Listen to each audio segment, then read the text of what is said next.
नमस्कार, मैं जीत और आप देख रहे हैं आप इंडिया। कल सुरक्षा बलों ने पलामू के सलाम देरी में माओवादी आतंकियों के साथ हुई मुठभेड़ में हथियार पकड़े। पीआईबी त्रिपुरा ने इसकी जानकारी देते हुए 2 तस्वीरें शेयर की, जिसमें पिस्तौल, बंदूक, गोली और मोबाइल फोन आदि के साथ 2 और भी क्रांतिकारी वस्तुएं नजर आईं, जो हल्के गुलाबी और गहरे गुलाबी रंग की थी। आमतौर पर माओवंशी वामपंथी छात्राओं को नशा खिलाकर बलात्कार करने से लेकर जंगलों में नव वामपंथनों को सेक्स स्लेव बनाकर इस्तेमाल करने के लिए कुख्यात रहे। अतः गुलाबी रंग के 2 शेड में दिख रहे इन 2 वस्तुओं को देखकर लोगों की जिज्ञासा जगी, तो उस पर सबका ध्यान गया। एक वस्तु जो आकार में छोटी है और उससे तार जुड़े दिख रहे हैं, कथित तौर पर उसे वाइब्रेटर कहा जा रहा है। हालांकि कुछ लोग उसे यूएसबी या बैटरी संचालित पंखा भी कह रहे हैं। दूसरे लोग ऐसे लोगों को भोला भाला बताते हुए कह रहे हैं कि बगल में जो दूसरा यंत्र है उसे शायद कूलर या एसी न कह दिया जाए। हमने सॉल्ट न्यूज की पेटेंटेड उन्नत तकनीक का प्रयोग करके गूगल पर रिवर्स इमेज सर्च किया, तो उसे सेक्स टॉय यानी कि यौन आनंद प्रदान करने वाला यंत्र कहा गया। फिर हमने पंचर और रबर मामलों के जानकार मोहम्मद जुबैर को फोन करके पता किया कि फोटो में जो दिख रहा है वो वही है क्या। जुबैर ने फोन पर बात करते हुए बताया, देखिए, मेरा तो दिन रात का काम रबर का ही है। मैं देखकर ही पहचान जाता हूँ कि कौन से ट्यूब की रबर किस क्वालिटी की है और कितनी चलेगी। इसमें जब पॉलीथीन में लिपटी वस्तु पर मैंने जूम किया तो मैंने पाया कि वह वस्तु रबर की ही है और लचीली भी है। हमने जब उससे पूछा कि इतने विश्वास से वो कैसे कर रहे हैं, तो उन्होंने बताया कि कभी कभी वह भी स्वयं ऐसे यंत्रों का सहारा लेते हैं, तो उनका अनुभव भी काम आया है। हालांकि हमें किसी के निजी मामलों में ज़्यादा दिलचस्पी है नहीं, तो काम की बातें करने के बाद हम इस निष्कर्ष पर पहुंचे कि फोटो में दिखने वाली वस्तु डिल्डो है, जिसका प्रयोग यौन आनंद पाने वाले लोग बाग करते रहते हैं।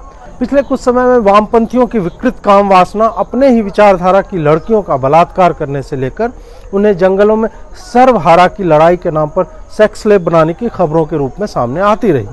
जेएनयू के अनमोल रतन हो या फिर गढ़चिरौली पुलिस को आत्मसमर्पण करने वाली मोती उर्फ राधा हो, लड़कियों के बलात्कार और वामपंथियों का चरित्र दोनों गुथा हुआ मिलता है।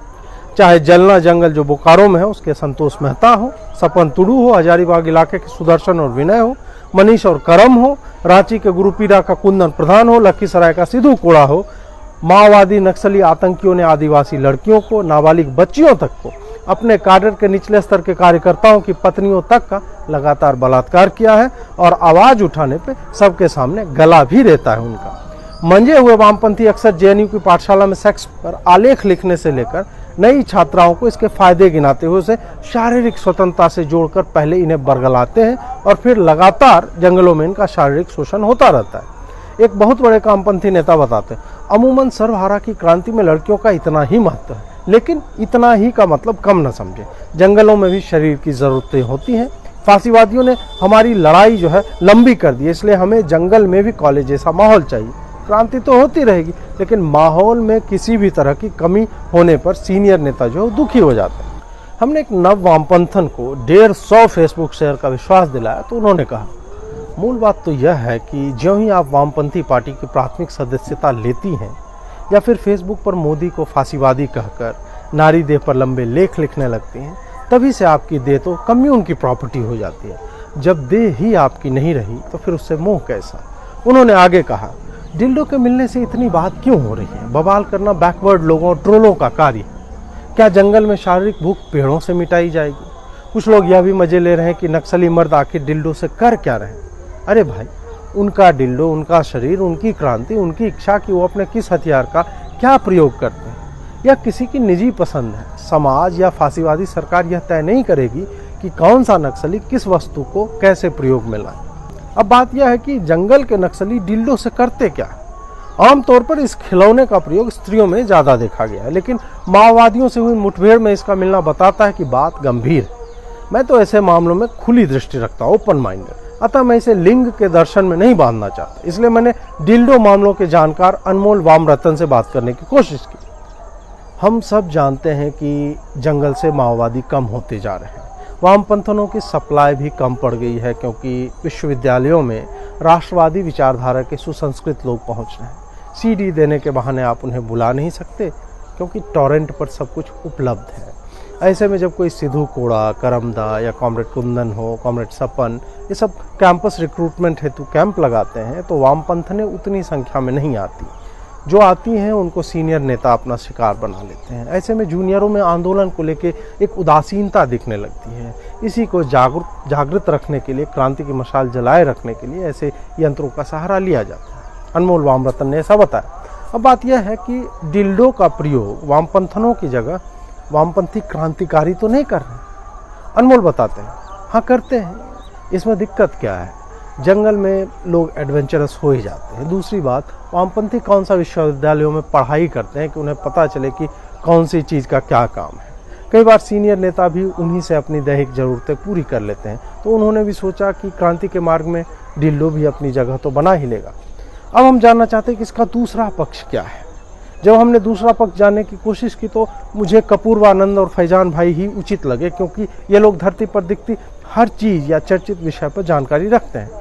खासकर जब बात वामपंथियों की हो रही हो तो ये लोग टीवी पर इस पक्ष पर सारगर्भित वचनामृत से आम जन तक ज्ञान वृष्टि कर देते हैं।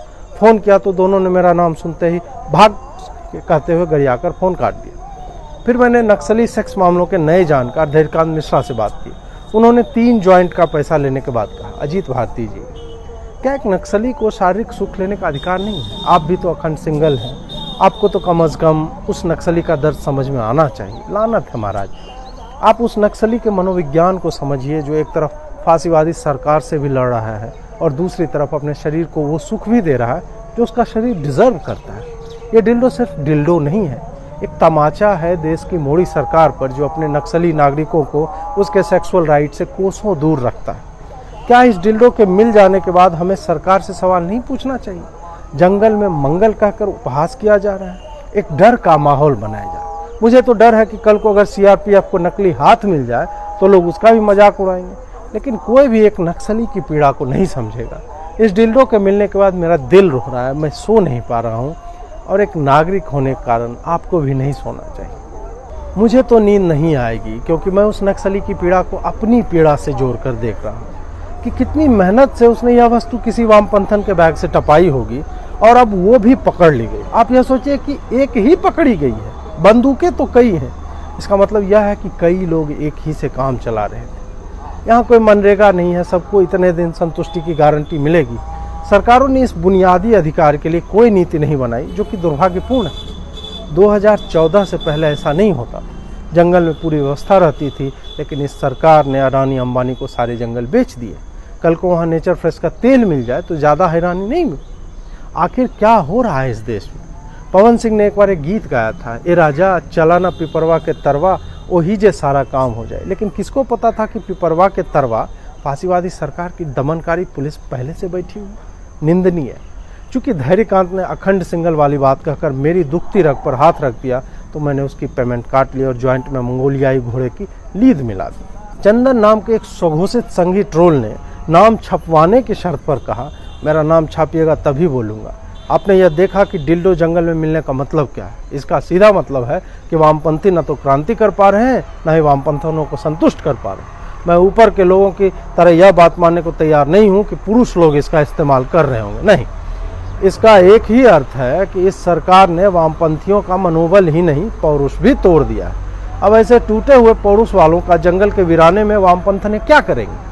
इसलिए उन्होंने विश्वविद्यालय से आने वाली नई वामपंथनों से यह यंत्र मंगवाया और अपनी दैहिक जरूरतों को पूरा कर रही थी। मैं उनका सम्मान करता हूं कि उन्होंने खराब क्वालिटी के वामपंथियों से संसर्ग करने की जगह एक रबर के यंत्र को चुना। यही तो अभिव्यक्ति की स्वतंत्रता है सही मायनों। साथ ही यूं तो वामपंथियों को मच्छर भी काट लेता है तो मैं प्रसन्न होता हूँ, पर नारीवादी होने के कारण मेरा हृदय फफक फफक कर चीत्कार कर रहा है कि पूरे जंगल में एक ही यंत्र से काम लेने वाली वामपंथनें अब क्या करेगी। यह एक विचारणीय प्रश्न है।